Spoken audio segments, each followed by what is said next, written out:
Le 16 février 2022, Nintendo annonce la date de la fermeture définitive du Nintendo eShop de la 3DS et de la Wii U, embarquant avec lui toute possibilité de télécharger ou retélécharger ces logiciels. Le 27 mars 2023 marquera donc officiellement la fin d'une ère. Apprenant la nouvelle, certains internautes s'empressent alors de faire leurs ultimes achats, transférer une dernière fois leur Pokémon grâce à la Pokébank, télécharger toutes les démos disponibles et existantes ou carrément acheter tous les jeux présents uniquement sur l'application. Cependant, sur certains forums, d'autres encore, se posent une question plus judicieuse. S'il n'y avait qu'une application à télécharger sur le store avant sa fermeture, une seule et aucune autre, l'application que tout le monde devrait obtenir, laquelle serait-elle? Et le résultat fut pour le moins surprenant. Pokémon Picross.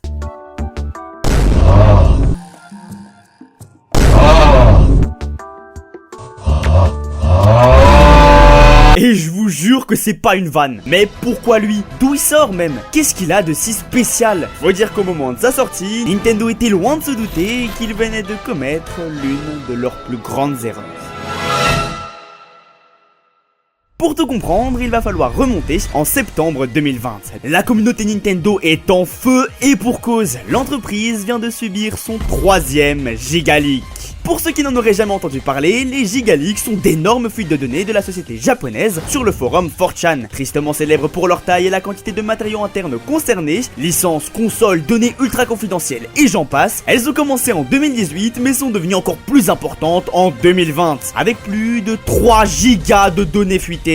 En gros, une vraie mine d'or pour les data miners et les fans de grosses licences, mais c'est pas ce qui nous intéresse aujourd'hui, donc on se garde pour une prochaine fois. Retenez simplement, pour vous donner un ordre d'idée, que c'est de ces fuites massives que proviennent les bêtas de Pokémon Or et Argent, dans lesquels on a pu découvrir tout un tas de Pokémon abandonnés, plus tard réutilisés. Et un truc pareil, ça arrive pas souvent, c'est donc tout naturellement qu'Internet s'est mis à fouiller de fond en comble ces 3 gigas de données, jusqu'à tomber sur un mystérieux prototype de jeu Game Boy Color nommé Pokémon Picross. Bon, je vous spoil, le jeu n'est pas inconnu au bataillon, puisqu'il avait déjà été annoncé en printemps 99 dans un magazine japonais, avant d'être annulé pour une raison qu'on ignore. Les seules traces restantes étant des artworks et images du jeu de ce fameux magazine. Mais attention, tout l'historique que je viens de vous faire n'est là que pour vous prouver l'ancienneté du projet qui nous intéresse aujourd'hui. Oui, parce que le jeu a finalement été annoncé lors du Nintendo Direct du 12 novembre 2015, soit 16 ans plus tard, pour une sortie mondiale le mois suivant. 16 années à traîner dans les cartons de Nintendo, le jeu doit forcément valoir la peine. Du coup, en quoi ça consiste?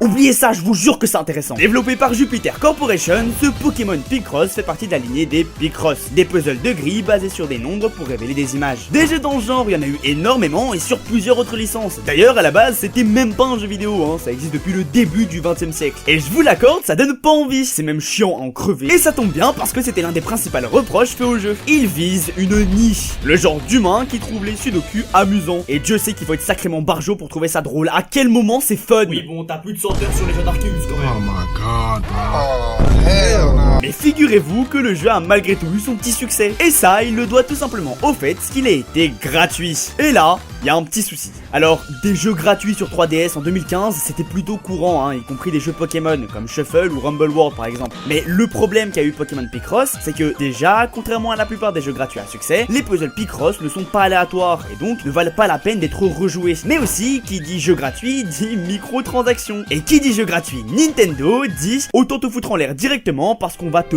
bouffer toutes tes thunes mon pote. Inutile de vous dire que le jeu a eu quelques problèmes à ce niveau-là, on l'accusait carrément d'avoir mis en place un système de tarification étrangement déguisé. Bizarre. Mais bon, vous me direz, il y a rien de spécialement choquant. C'est juste un jeu gratuit de plus, adressé aux fans du genre et qui surfe sur la popularité de Pokémon pour vendre. Eh bien oui, c'est ça, c'est exactement ça.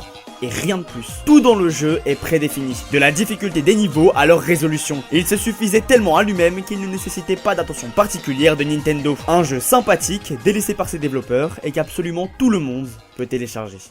L'une des plus grandes erreurs de Nintendo. En mars 2016, Vega Roxas, un utilisateur du site GitHub, un service web d'hébergement et de gestion de développement de logiciels, découvre et démontre une faille dans le jeu Steel Diver Subwars sur 3DS. Cette faille permet à n'importe qui de hacker sa console et d'obtenir, entre autres, tous les logiciels du Nintendo eShop gratuitement, à condition de posséder un jeu comme Steel Diver. Un jeu très vite délaissé par ses développeurs, disposant d'une sauvegarde dans la mémoire de la console, et surtout, complètement gratuit. Vous commencez à voir où je veux en venir. En juin 2016, toujours sur GitHub, l'utilisateur MrNBAO découvre et démontre à son tour une faille similaire dans un jeu gratuit du Nintendo eShop, Pokémon Picross.